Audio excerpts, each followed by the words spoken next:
Let's be honest, Nigeria is not working, at least not for the average Nigerian, not for the student navigating stricken hidden universities, not for the graduate with the no job in sight, not for the market woman who pays more for fewer goods, not for the man who's paid his dues and still can't catch a break. The system is rigged and everyone knows it. It's not even a secret. We've normalized suffering to the point where survival has become a badge of honor. Ego better has become a national prayer. But even that's starting to feel like a cruel joke. Let's talk about electricity. NEPA flashes like it's a gift, not a right. Generator noise is the national anthem. Internet and fuel are luxuries. And in 2025, that is embarrassing. Our leaders, many of them are relics of a past that should have stayed buried. Same names, same faces, same empty promises. They fly private jets while hospitals have no syringe. They send their kids abroad while local schools collapse, literally and figuratively. Security, if you're not rich enough to hire police or bodyguards, you're on your own. Bandits, kidnappers, cultists, pick your poison.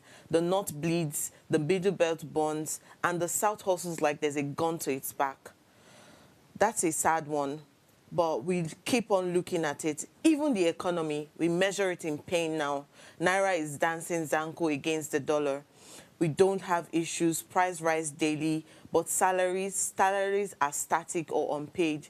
Youths are forced into tech, fraud, or prayer. Anything to escape poverty. Some run to Canada, others to TikTok. Either way, it's an escape. Corruption is no longer shocking. It's expected. From local government to federal levels, money disappears like magic. When people steal billions, we probe. When poor people steal bread, we imprison. But here's the twist. Nigerians are resilient to a fault, right? We laugh through pain. We create despite chaos. We party, we pray, we protest, sometimes all in the same weekend. The Nigerian spirit is undefeated, but it's tired, very tired. We don't need pity, we need justice, accountability, vision, leadership that sees through and beyond elections, governance that works from the grassroots up, policies that help, not just headlines that distract. We have the people, we have the brains, we have the energy. What we need now is radical honesty, radical change, and the collective will to stop accepting scraps when we deserve the full table. Nigeria is not beyond redemption, but first, we must stop lying to ourselves. And this is why we have Politics Uncensored. This is where we tackle the tough topics, challenge the status quo, and uncover the hidden narratives that shape our world. Our goal is to provide a platform for honest and open discussions where experts and everyday citizens can share their perspectives and insights. Of course, it's your favorite show, and we have two expert, amazing guests who will be joining us soon. And of course, I'm your host, Okikiola Taiwo Jalukmo, a proud and loving member of the new generation of leaders, young, bold, and unapologetically committed to redefining the future of governance in this great nation. Every episode is going to be and is all about you. So be a part of the conversation every single day and add your voice to these discussions. You can also head on to our YouTube channel right now at Official Upgrade TV. Hit that subscribe button now, like and share this link. Invite your friends to join the show now. Our phone lines are also always open to you on 070-2500-7749 and 070-1424-2420. Let's hear what you have to say. We'll go on a break right now and we'll return with our guests and to take the top stories in the political space making headlines. Please stay tuned.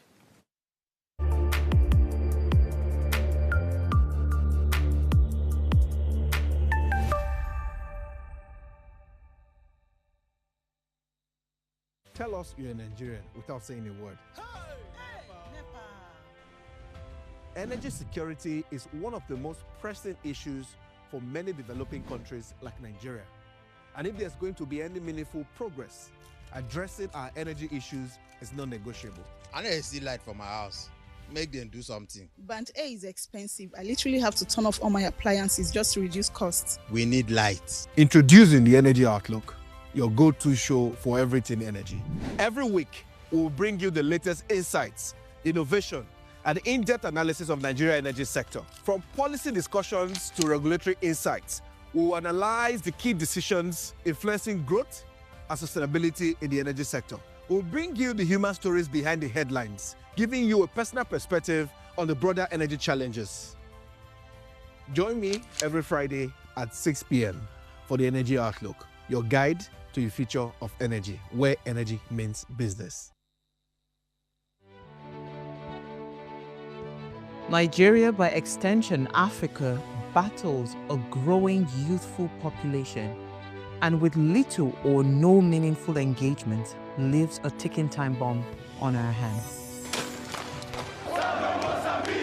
We are a blessed continent with great wealth, both in people and material.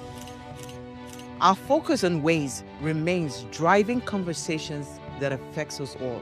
Topics in the news, social concerns, politics, leadership, governance, empowerment, resource management, conflict management, finance, SME sustainability, technological innovation, food security, health, education, brain drain, our well-being, citizenship, and much more. Our goal is to continuously drive these conversations, keep them burning at the table to effect a positive change, both for our nation and continent. Ways, what are you saying, has a secret ingredient that completes the conversation every single episode, and that ingredient is you. Our past conversations shaped our yesterday. To shape our tomorrow, we must keep talking. So, I want to hear you. Be a part of our live conversations Mondays through Fridays. And let's all have our say.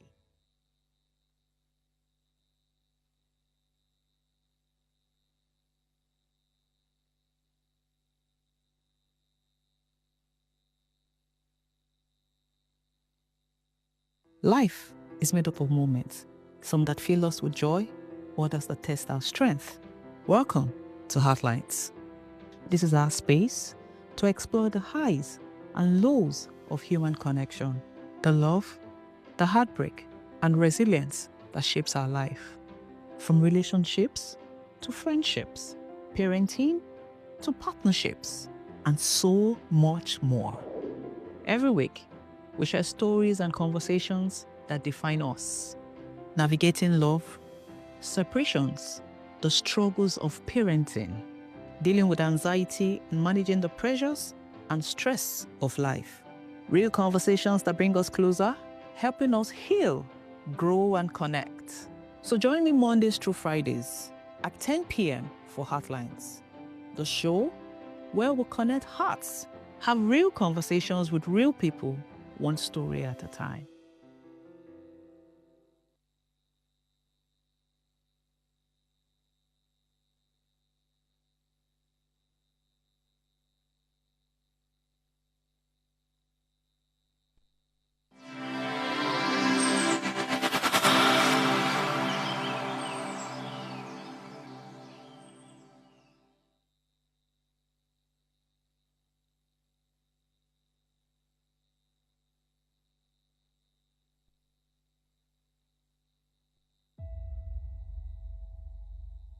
I describe myself as a polyhumanitarian, someone who believes politics should be rooted in love for country and empathy for its people.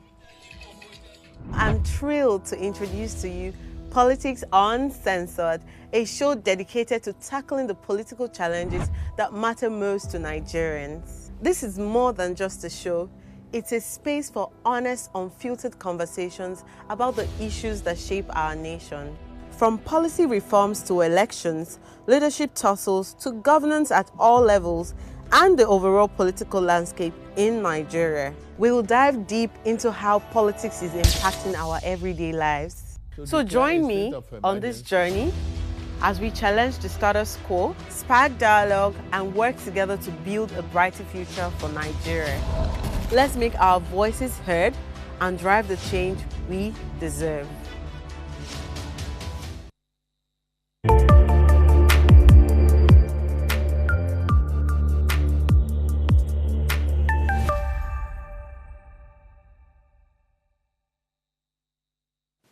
Welcome back. You're still watching Politics Uncensored. And as I said today, we'll be analyzing the state of the nation. I think this is a very important thing. But before we go into that, let's talk about the trending political news making headlines today.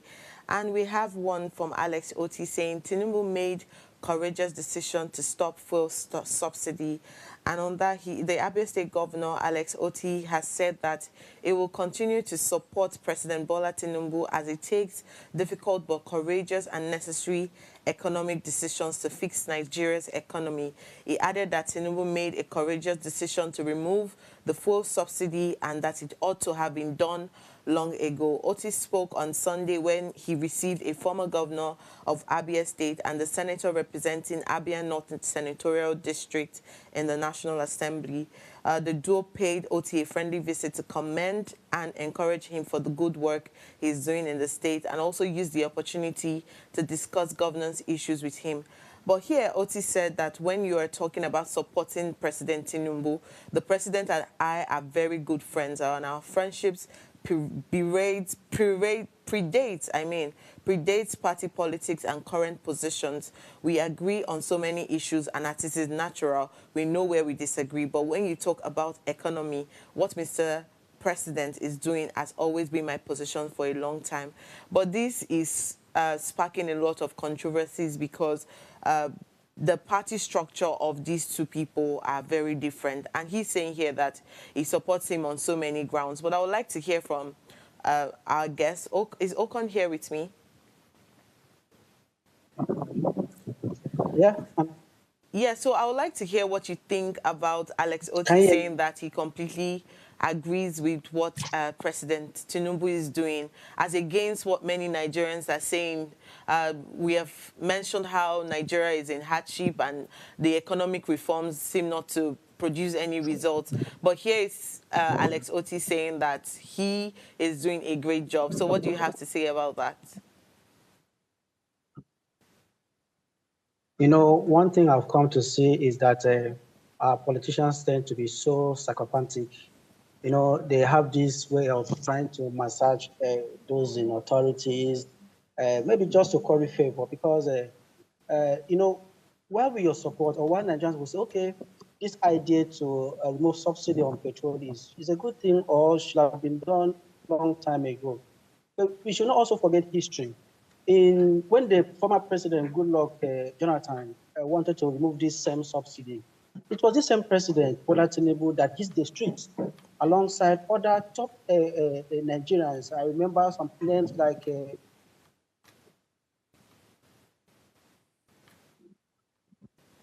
Femi Falana under the umbrella of Occupy Nigeria. Are you there? Yes, I am with you. Can you hear me? Yes, I can, Okon. Okay, they came under the umbrella of Occupy Nigeria. They said they are occupying Nigeria. How can the president remove a subsidy? And that time, if I'm not mistaken or I've not forgotten, petrol was about 87 naira or thereabout. You know, imagine that the current president and his team had allowed then President Goodluck Jonathan to remove subsidy on petrol. Maybe by now,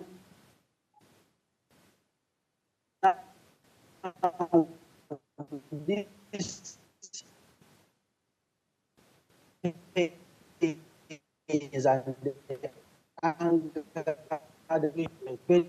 structure in place. For instance, what have you put in place to cushion the effect of this fuel subsidy on Nigerians? And then it's been over a year that this, more than almost 2 years, running into a tenure that this subsidy was removed. What impact have we felt as a country? If you are saying you are trying to help us to take away this problem, and then you are adding more pains to us, are you doing us any good? Because we are not feeling the impacts. Fuel in Port Harcourt, as we speak, is between 900 to 905 naira per liter. Something we were buying that time under Goodluck 87 naira, and the same man wanted to.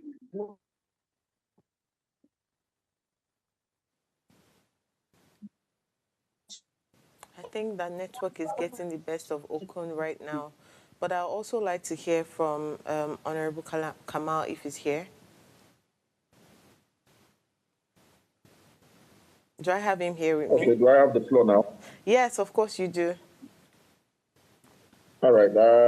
Good afternoon, and I would like to differ a bit from Okon.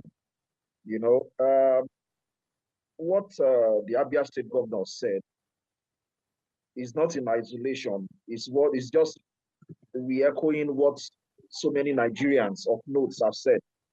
You would recall that some days ago, the richest black man, uh, Aliko Dangote, said the same thing. You also recall that on the president's second year anniversary, Samad Abdul Rabiu, the chairman of Bua Industries, also said the same thing. You know what I believe is that it doesn't matter how long you've been on the wrong track.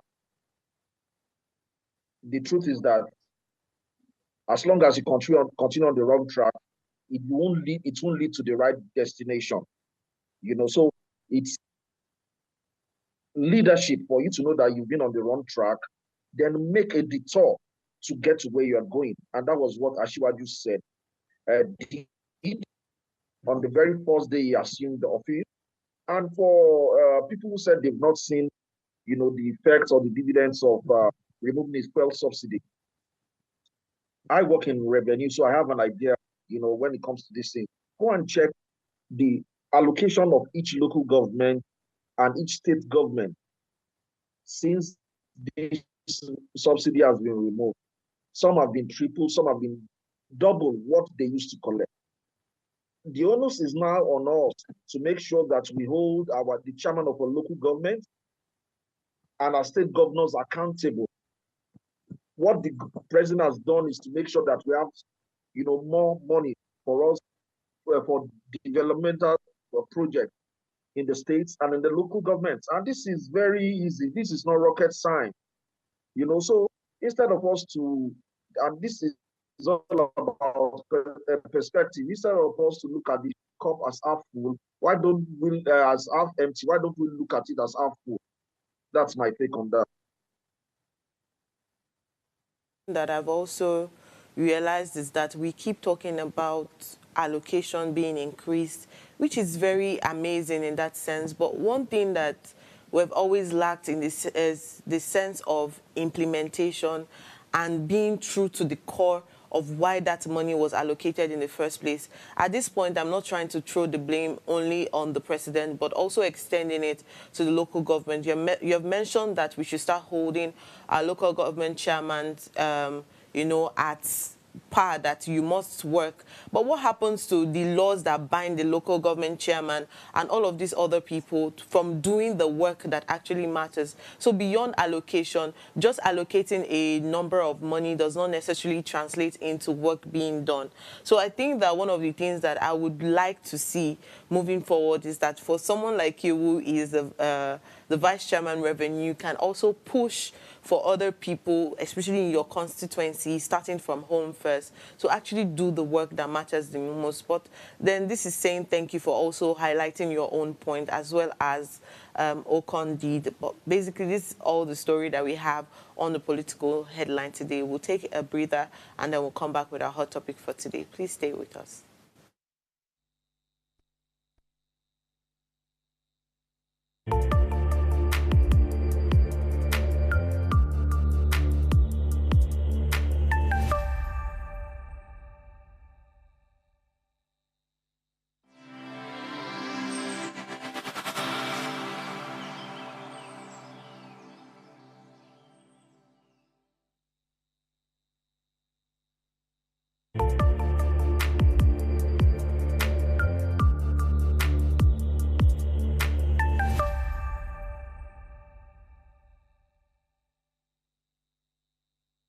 From the local government offices to the national stage, governance impacts our daily lives, whether it's the price of food on the market, the condition of our roads, or the safety of our communities. And while the challenges are real, so is the potential for change, if we're bold enough to have the right conversations. And speaking of bold, I'm joined by two individuals who are not only voices of accountability, but active players in shaping a better Nigeria. I have here Honorable Kamal, which you have heard is take on the political news, and also Okon, who we have here, who would also be sharing his light on the conversation. Welcome, both of you. Thank you for joining us on the show. Thank you. Thank you Thank you having for us. having me. Yes, so with these facts, it's obvious that this conversation has got to be had. We've mentioned so many issues around, the state of the nation, of inflation, of bad roads, of banditing, kidnapping and all of this. But I'll be starting first with Honorable Kamal. You're on the front lines of governance and at the grassroots for that matter. What does effective leadership look like when it comes to face-to-face with government through local councils? Okay. Well, let me start with this opening statement. I don't want to lose that thought because I believe most of the things we're going to discuss, I'll still refer to it at the end of the day.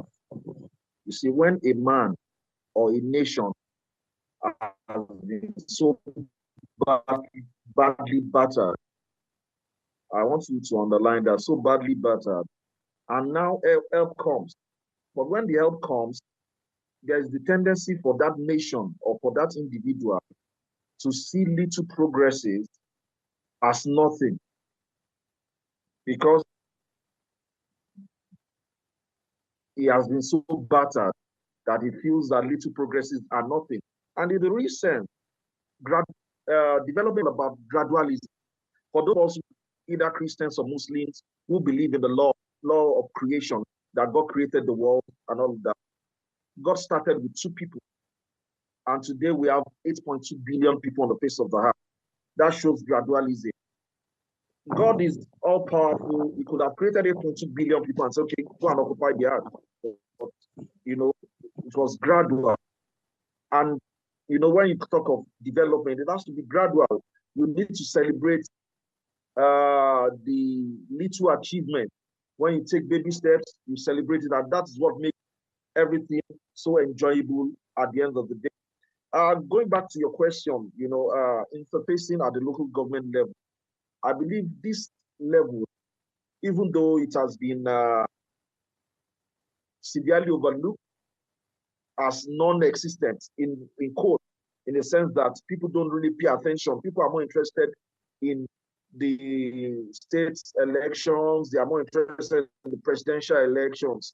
In fact, there's this apathy when it comes to local government election. People don't really turn out, and I have the figures to back that up because they feel that they are not concerned about what happens at the local government. But at the end of the day, everybody finds himself in a local government. The decisions taken in those local governments are binding on you, whether you like it or not. For example, some people don't even know that they make law in the local government, of course, which they call bylaws. And when you don't pay attention to things like this, that is when you'll be taken aback when you see some things that you call abnormal. It's because we've not been paying attention. So the local government is the third tier of government. It's as important also as the first and second tier. And I would love our people to pay more attention to the happenings around them.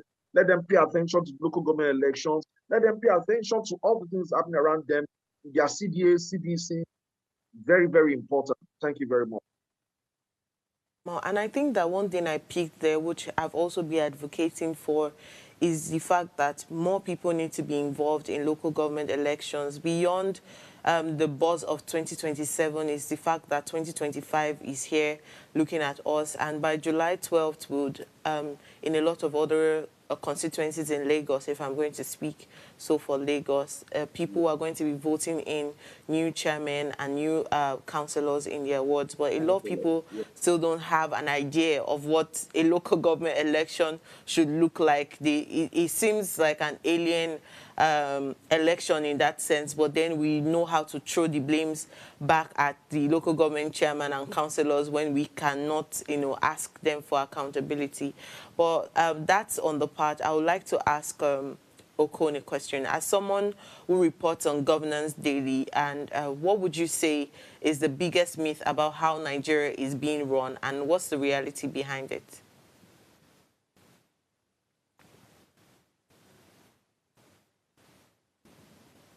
Can you hear me? Yes, of course I can. Let me take from what Mr. Honorable Kamal just said. When you say Nigerians don't take part in election, and I begin to wonder, how do you want us to take part in election? We already know that we already know the outcome of the issue. We know that whether we vote or we don't vote, the winner will always emerge. We know that, for instance, if Lagos State is a APC control state, what will see end up the result is the APC will win back to back. If they have 40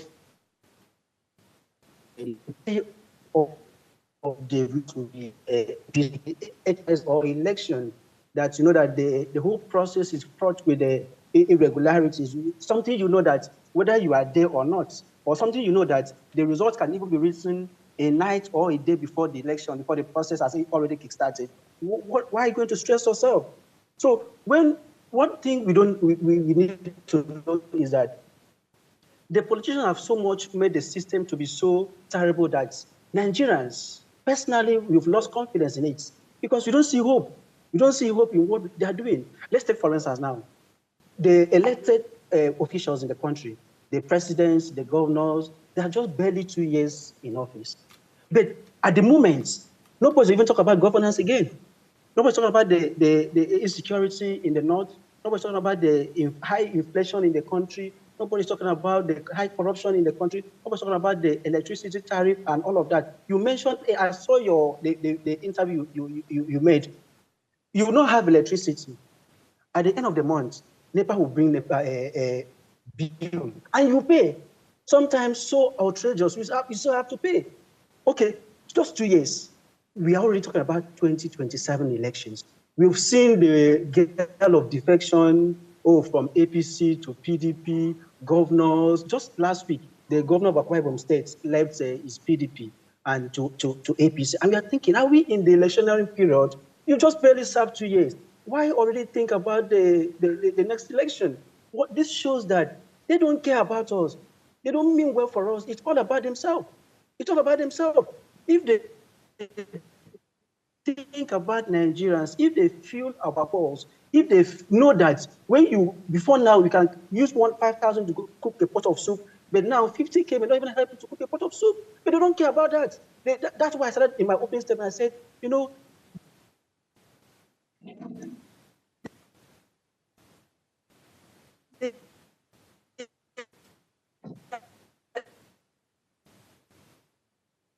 Network is really restricting us from hearing what Okon has to say, but I had a few comments, and I think I'm going to throw that back to Honorable Kamal at this point. But before I do that, he was talking about how most of the time we already know who's going to win the election because of the mass rigging and, electioneering on issues that always happen. But I think that this is one of the things that I always want us to erase at the back of our head, that these things only happen because in most cases we allow them. For example, we have no idea of what is happening during the local government elections. How else do you want to be involved in voting the right people?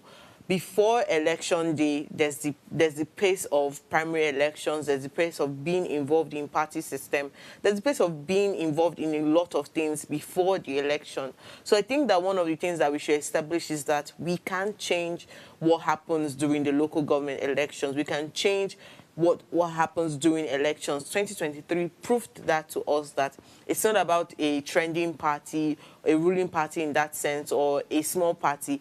It's the choice of Nigerians to vote and be voted for that is happening. So I think that that's one thing that I would sort of disagree when it comes to what Okon already mentioned. And I really wanted to hear what he had to say about what being a journalist does when it comes to governance in that sense, what kind of stories are being pushed out when it comes to governance. But we couldn't hear that part of it. But let me go back to Honorable Kamal. When it comes to revenue is something that we are always at our edge for revenue generation at the local level often raises suspicion among citizens. We're asking, where's the money going to? How was it spent? How was it shared? What projects were supposed to be done? But how can we build a system that is not only efficient, but also transparent? You spoke about how we should hold our local government chairman, at part to do what's necessary, but transparency is one of the things that hinder citizen to local government positioned people. So how do you think that we can build a system that is not only sufficient, but also transparent and trusted by the people? Very much. For example, it boils down to interest. There are people who have made up their minds, just like Ofonime or Kon, that come what may, they're just not interested. And the truth is that you cannot change a system from outside that system. You can only effect a change within a system if you are a part of that system. For example, the local government actually has three sources of revenue. Number one is the federal allocation from the federal government that comes in monthly. The second is their own internally generated revenue from levy, they collect from shops, rents and stuff like that. And the third one is the income that comes from the state government. Is a land use charge, for example, in Lagos, LASA, and stuff like that. And these income are not, how do I put it? They are not, they are open for all to see. For example, each year, when a new chairman comes in, before the end of the year, for example, like a new chairman will come in by July, by God's grace, and around September or October, he calls for a stakeholders meeting. The chief imams, the pastors, the youth organizations, and all of them, calls them together, and representative of each street, that, okay, we are preparing our budget for the next year. What are your developmental needs? And everybody comes around, talk about them, and, they look for what the next budget can accommodate. And they work based on the recommendation of that stakeholders meeting. And after that, they also present the budget, which is made public. Every member of the public is invited to that budget presentation. In fact, nowadays, you can work some of those budget presentations through so many of our community media channels. And after the presentation, you can also monitor those things as the government do them. So there's no ambiguity, there's not idiom. It's just the fact that people do not pay interest. So it goes back to, let people develop into governance, especially at the local government level. Let them attend to their course meetings. Let them attend to their budget presentations and all of that. And by that, they can track, government performance. Thank you very much. Kamal, you mentioned how this is accessible to a lot of Nigerians, but I can tell you for a fact that most of the time when I do my research when it comes to knowing what goes where, it's almost like you always have to depend on external sources to get facts and figures correctly. But this is also implying that probably at the Agege local government, it's probably that you people do a great job, but this is putting out there to all the local governments who are not necessarily transparent with their constituents that this is a necessary thing for people to be able to stay in touch with how well, their local government is going, and in what ways that even civic and engagement can also be involved. But this is going back to Okoni again. I'm hoping I have him here and his network is great now. Yeah, an open document. It's supposed to be an open document. Yeah. Sorry, I didn't get that.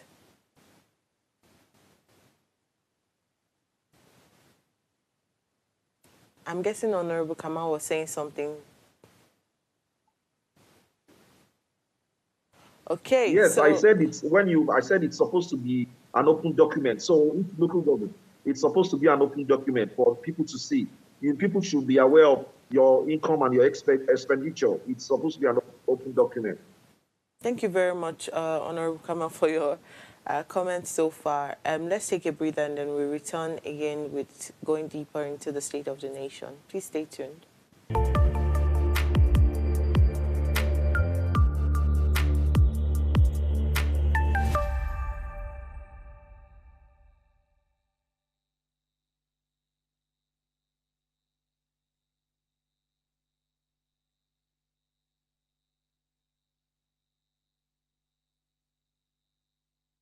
Welcome back to the show. So we're discussing and analyzing the state of the nation, and we have here the Vice Chairman, Revenue, Local Government, Honorable Kamal, and of course we also have Okon here, who is a journalist. So Okon, let me ask you, in your opinion, what role should the media play in holding both local and national government accountable without slipping into activism? And I'm asking this because it's very easy, or if I'll say that activism have become something that is very cliche. Everybody's talking about being an activist, from social media activist to grassroots activism and all of these things that happen. So how do you navigate this whole government issues without slipping into activism, or what you're reporting being tagged as activism rather than telling the truth as it is? That leads to this issue. When I was in school, my lecturer did tell us that we have four arms of government. We have the judiciary, we have the executive and the legislative arm of government. And the fourth arm of government is journalists, they are journalists, the media. Let's put it this way. Imagine a state or a country where we have no media practitioners. Do you know how many things that would have been going down under this gate? Where we are is from what the media have been able to put in place, that checks and balances. If there were no checks and balances, if there were no reportage of incidences in different locations, holding government accountable, and even what you are doing at the moment, because I know what you are doing here is trying to hold the government accountable. I don't think we will even get close to where we are at the moment. When they know that there are people there watching us, the media, the watchdog of the society, that are keeping an eye on whatsoever they are doing, it puts them to check. So I think all media houses in this country, all journalists are performing the role that is demanding of them. Checks and balances, probing into activities of what the government is doing, those in public offices. And that's why you can see a little bit of accountability. The criticism that trailed the president's subsidy removal. Even here in Rivers State, you know that we are in a state of emergency, and people are asking questions. The yardstick for this declaration of a state of emergency, was it in sync? A little I know about the law is that, the Mr. President has proposed, the National Assembly will not take it from there.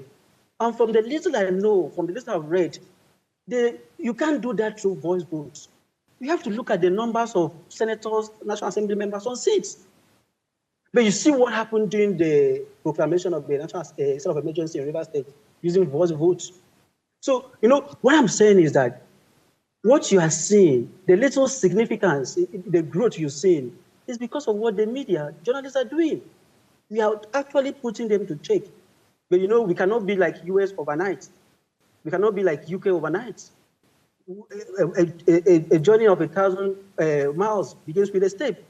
We are getting there, but I have to tell you for free that politicians we have in this country are making it very difficult for Nigerians. And I think we need to do something so rapidly to be able to surmount this Ekolian tax. Thank you, Okon. I think I would love Honorable Kamal to answer you in that sense. This is not going to be asking him a different question. It's asking when he said that politicians make it hard for people.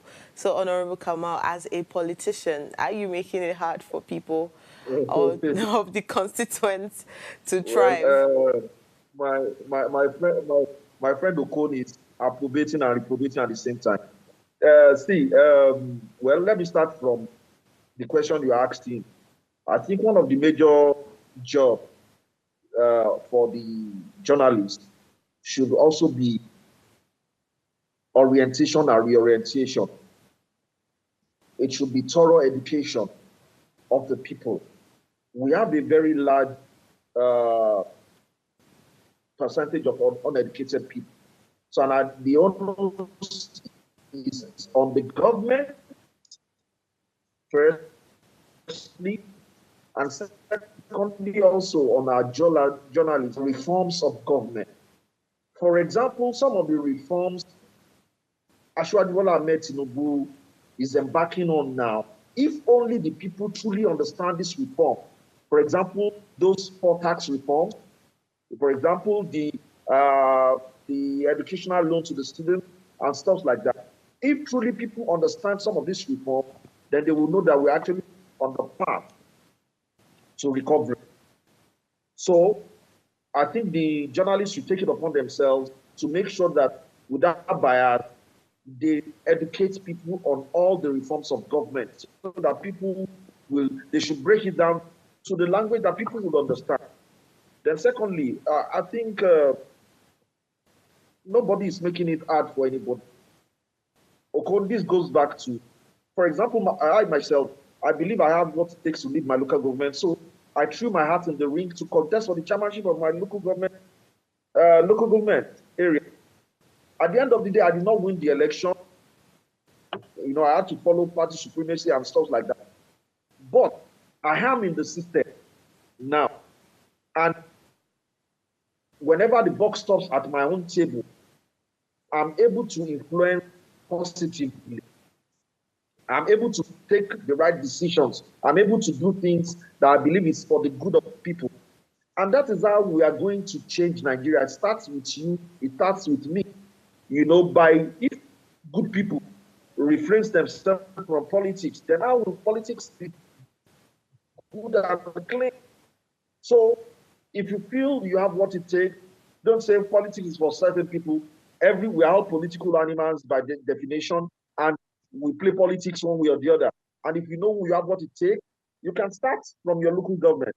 You can start from your ward as a councillor. You can start, and you know, when you have so many good people come together, then we're going to see the change we want in Nigeria.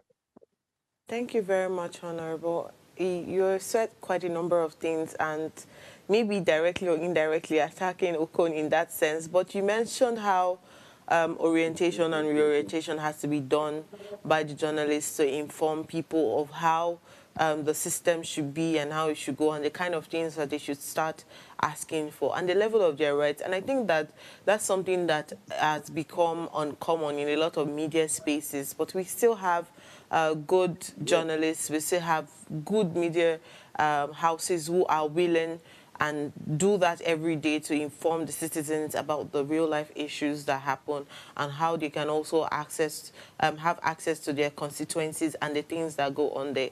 But let's go back to revenue. You're the vice chairman revenue in your local government. Most of the time when revenue is collected at the local level, how do we ensure that it translates into real and visible development in communities?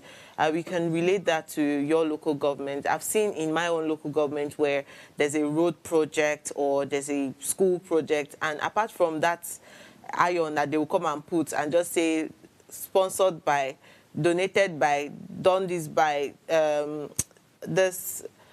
this project is given to, contracted by, it could stay there. That contracted by can stay there for 6 years. It could stay there for 5 years and nothing will be done about it. And we're just going to know that there's supposed to be development in this particular place, but it's not going to be done. So how does these revenue collected translate into real and visible development in communities? Well, for example, now it's for the average person, you know, you will just have to take my word for it because it's hard to to say. For example, if I tell you that, okay, all Do the we revenue trust we a collected, politician? so and that is where I would have to hammer on interest again, because for example, before the end of the year, before the beginning of this year, we already had a projected income.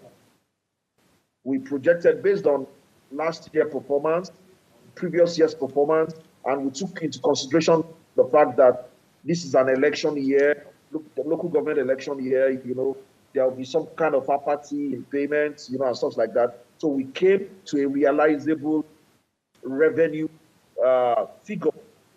And, based on that figure, at the end of this year, when you take the federal allocation part, when you take it away, because the federal allocation part takes care of, certain developments, certain salaries and stuff like that. When you take that away, then it will be very clear for you to see that, okay, the IGR has been used to do this and this. And for example, fortunately, in my local government, we don't have abandoned projects. And if you move around Agege, one of the things that we've used our revenue, internet generated revenue in Agege to do is to build a CBT center, a JAM-approved CBT center. And that is the only one you have in the whole 774 local governments in Nigeria that is built, operated, and run by a local government. This is one of the dividends of the democracy and value for money when it comes to IGR. So, Honorable Kamal, we have a comment here on our YouTube, and Honor Godwin is saying, Mr. Kamal, if the people do not understand the reforms of the government, then it's the fault of the people. The government should be partnering the media, orientating the public about this reform. So it's not just talking, it's also doing in that sense. That's what he's saying. Do you have a comment there for Mr. Godwin? I said that the first responsibility is on government, then the media houses. Yes, of course. And gone are those days, you used to remember while growing up, National Orientation Agency, they used to come up, with a lot of sponsored ads that, this is by the National Orientation Agency. I think we need to go back to those days, even where a local government is going to have an orientation unit, that will go about orientating people about policies, about bylaws, about, stuff that they really need to know that impacts their life. So just for maybe wrap this up for me, the 2025 budget, it's the accountability. What does 2025 look like? Is it just going to be audits and reports as usual, or does this mean something more practical and people-centered from your own locality? For my locality, the 2025 budget for my locality is actually the budget for consolidation. Because a government has done 8 years and a new government is coming in. So it's a budget that says, that will allow the new person coming in, to start on a strong footing, because, government is a continuum. You inherit both the assets and liability. So we've done in such a way that the person coming in is not inheriting any liability. Is starting on a strong footing so that we can carry local government, Agege local government to the next level.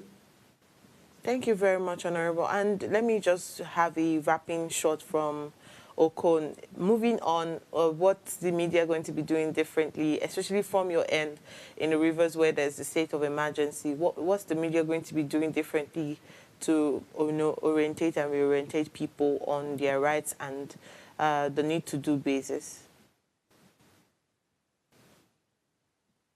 First thing you need to know is that an hungry man is an angry man. If I've not eaten in the morning, I've not had my lunch, and then you're coming to talk to me about orientation, the need for me to do things a different way, how am I going to have the strength and energy to listen to what you are saying? it will still lead to what I said earlier. When the economy is working, when an average man can afford his breakfast, his lunch, and dinner, to even do the orientation will be even more easier. Because when I'm happy, I'm receptive. But when I'm not happy, when I'm hungry, how do I have the time to pay attention to you? Imagine that you want to do a vox pop now, and you walk towards somebody that's not eaten since morning. Maybe you went towards afternoon.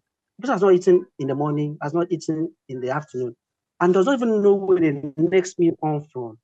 And you're going to tell him that Nigeria is going to work or that things will get better. How would I have the patience to listen to you? The only thing that can spur me, that can motivate me to give you that listening ear is that I am eating, or I'm going to eat in the next 1 hour, or I have money in my pockets, or I can afford the next meal. That's what it makes it more easier. So I think before we say, oh, the media, they're already doing their best. They're already doing their best. I know that they still need to stretch further. But I think the onus lies on the government to make the citizens happy. I overheard Honorable Kamal said in his LGA things are done differently. But let me tell him something. I've been in River State for more than a decade, running to almost 2 decades now. And I know what LGA chairmen do with council funds. Take, for instance, I don't want to disclose LGA or whatsoever. Some of the LGA council chairmen, what they do is that as the allocation comes for the month, let's say May, for instance, they will take that money to the house of their, what's it called, political leader. There and then, they will share the money there. Oh, you council chairman, take this. Vice, take this. You share this one to the supervisors and all of that. At the end of the day, they literally do just nothing for the people. So when you don't do anything for the people, and you say the people are not, how can they be interested in it? How can they be interested? We also talk about allocation. As I'm talking to you now, if I'm not mistaken, most of the LGS in this country, they don't still get their money directly. They still fall back to states.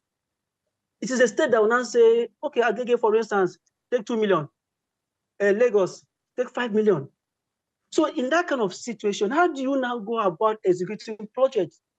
Most council chairmen in River State, maybe until this recent council chairman that were sacked by the Supreme Court, they did nothing for their people. They did nothing for their people. You can't go there and see a road project being done by a council chairman. You don't see them doing nothing. So in that kind of situation, how does joy comes? How would the people be happy? How would they be open to orientation? I know what Honorable Kamal said. In those days, we used to hear orientation. For instance, flood is coming. Oh, let's leave for where you are. If you are living in flood-prone areas, let's move to higher grounds. That's what they call orientation. They now know that when rain comes, I will not stay in Agege. I need to move to Lagos Island. But that's just on time. What we are saying is that when things are working well, if I can go there and buy fuel cheaper, if I can go to the market with 5,000 and cook 2 pots of soup, if I can move from Agege to Lagos with ease, without traffic congestion and all of that, the orientation becomes more easier. So we need to fix our economy. That's all we need to do. It's not about rhetorics. Oh, consolidation. You will consolidate and leave. The next person will enter. What you always be hearing is consolidation and what's it called? They have 2 languages, consolidation and a continuation. You know all those rhetorics. What we are saying is that, can we move away from this daily rhetoric of consolidation and continuity? Can we fix our economy? Can we make life more easier for the people? Can people wake up in the morning with the hope that today is going to be better? Can they wake up and say, oh, I have money to eat? Or can I go to the bank and access my money with ease? That is just all we need. And this orientation thing will be easier. It will be more easier. Let's leave the paper talk. Okay, let me give you an instance. During the campaign period, Mr. President said he's going to give Nigeria 24 hours Mr. Okon, can you hear me? I can hear you. Yes, I'm so sorry. You have said quite a number of things, very funny but very factual, but we have to go. We've run out of time, but I need to read a comment which came in agreement to what you have said. And Ona Godwin said, while I agree with Mr. Okon about the lack of transparency, we can't just throw our hands and give up. We need to go back and reinforce mentally, physically, and be back for the next election. And the next election for the local government is July 12th. The next election for the state and national government is 2027. And M. Jones is also giving a thumbs up. I'm sure this applies to both our guests. So thank you so much for joining this conversation. I hope that we can have, moving on, we can have this conversation continuously. And I think Ono Godwin is still talking to Mr. Okon, and he said, Mr. Okon is thinking on the micro level. Mr. Kama is on the macro level. Shows you the gap between our politicians and the ordinary person. So this is implying to Honorable now that solve Mr. Okon's problem, then the common man will be able to back you in that sense. So this is just telling you that Mr. Okon is right for the average Nigerian from Ono Godwin's lens, straight to the politician, that the gap where the media is not in connection with the government has to be bridged so that there's communication in that sense. Well, then, thank you so much for joining this conversation and giving your insights. I hope to have you some other time again. Thank you. Have a great day.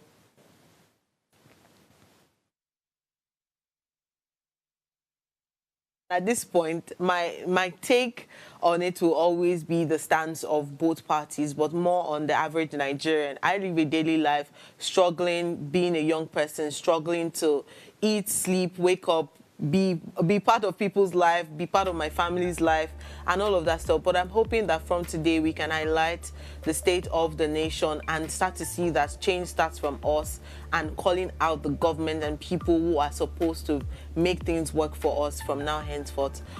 Again, this is where we talk about the issues that matter to you. I'll see you again on Wednesday for another Make Sense topic. Thank you. Bye-bye.